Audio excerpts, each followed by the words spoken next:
Hello from First Energy Stadium, which was a minute 55 seconds away from being a very happy place. And then all of a sudden, everything turned upside down.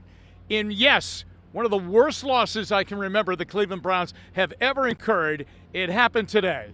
The New York Jets came from 13 points back to score 14 in the last minute 55, and the Browns end up paying dearly for mistake after mistake after mistake on defense, on special teams, all game long. And they lose the game by a score of 31-30. Inexcusable. No doubt about that. The Browns' offense was very good. Jacoby Brissett, yes, he threw an interception on the game's last play, but before that, he was exceptional. He was tough. He was making great decisions. He was much better throwing the football than he was a week ago. And the running game, it took time for it to really start to make its pathway to beating that Jets defense, which is a good front.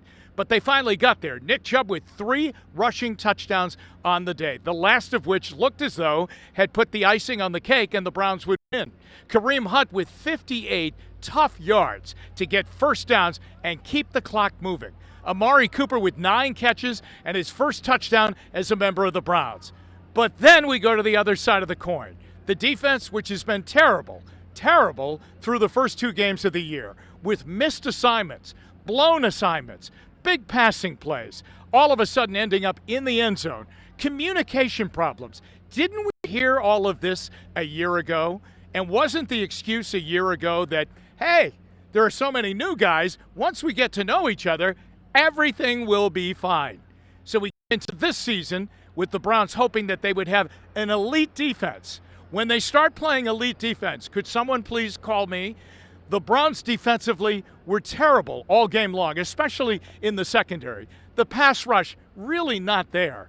Joe Flacco could pick out a receiver, and that guy, it was like watching the Jets in practice on a day where really wide open receivers made for confidence builders. And the kid from Ohio State, Garrett Wilson, the only mistake he made all game long was he dropped one pass. You know why? He was so wide open. That's why. Other than that, he was sensational, catching 2 touchdown passes.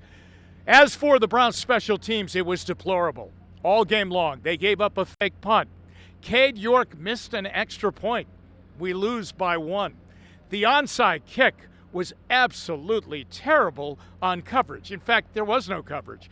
It was really a situation where the Jets had 2 or 3 guys. Who's going to recover the ball? It's not going to be anybody wearing an orange helmet.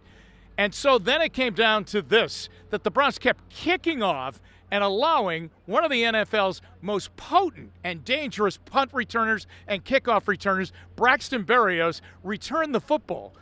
Supposedly, Cade York can kick the ball to Euclid every day, but he's kicking the ball to Berrios, and he's giving them instant field position every time the Jets come out on offense. This is a tough one to explain, but in the NFL, when you have a win gift-wrapped with a minute 55 left to go and a 13-point lead, you cannot blow the game, and that's exactly what happened today.